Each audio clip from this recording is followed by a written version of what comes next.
আসসালামু আলাইকুম। আপনারা যারা এই ভিডিওটা দেখতেছেন, চট্টগ্রাম মেডিকেল কলেজের 17 নম্বর ওয়ার্ড, এখানে কিডনি রোগীদের এই যে থাকার যে অবস্থা, আগাগোড়া রাস্তাঘাট সব জায়গায় মানুষগুলো সব জায়গায় যেভাবে পড়ে আছে, এখানে ট্রিটমেন্ট হবে তো পরে, তাদের থাকার অবস্থারই তো খুবই খারাপ অবস্থা এখানে। এরপর আমার পিছনে যেখানে আমরা দেখতে পাচ্ছি যে একটি মানবতর জীবনযাপন চট্টগ্রাম মেডিকেল কলেজে।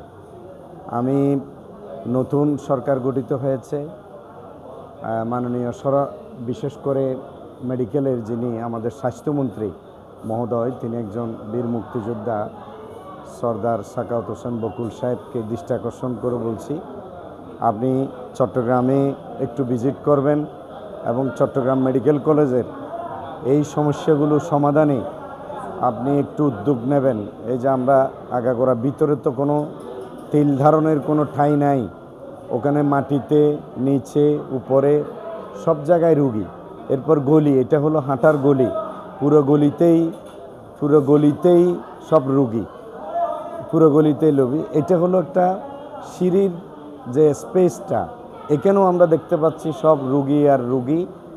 তো মানুষের তো কষ্ট না হলে কেউ মেডিকেলে আসে না।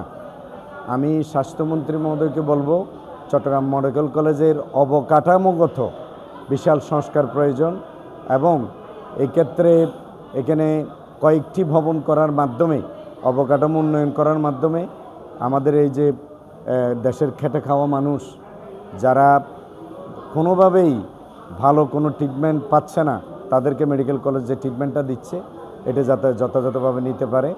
আমি স্বাস্থ্যমন্ত্রী মহোদয় এবং চট্টগ্রামের স্থানীয় যারা এমপি মহোদয়গণ এখানে নির্বাচিত হয়েছেন, আমি আপনাদেরকে বলবো, প্রতিদিন না পারলেও স্থানীয় লোকাল যিনি জনপ্রতিনিধি, তিনি সপ্তাহে একবার বা মাসে একবার চট্টগ্রাম মেডিকেল কলেজটার বিভিন্ন ওয়ার্ডগুলো সফর করা দরকার বলে আমি ফিল করছি। আমি আপনাদেরকে অনুরোধ করব যে এই সমস্যাটা দ্রুত সমাধানের জন্য একটু পদক্ষেপ নেওয়ার জন্য। আল্লাহ আমাদের সবাইকে সুস্থ রাখুক। চট্টগ্রাম মেডিকেল কলেজে মাটিতে পাটিতে সিটে যারা যেখানে অসুস্থ অবস্থায় আছেন, তাদের সর্বোচ্চ আল্লাহ রব্বুল আলামিন শিফায়ে আজেলা কামেলা নসিব করুক এবং তাদেরকে পরিপূর্ণ সুস্থতার নিয়ামত দান করুক। এটি আল্লাহর কাছে দোয়া করে আমি আমার সংক্ষিপ্ত কথা এখানে শেষ করছি। ধন্যবাদ আপনাদের সবাইকে। আসসালামু আলাইকুম।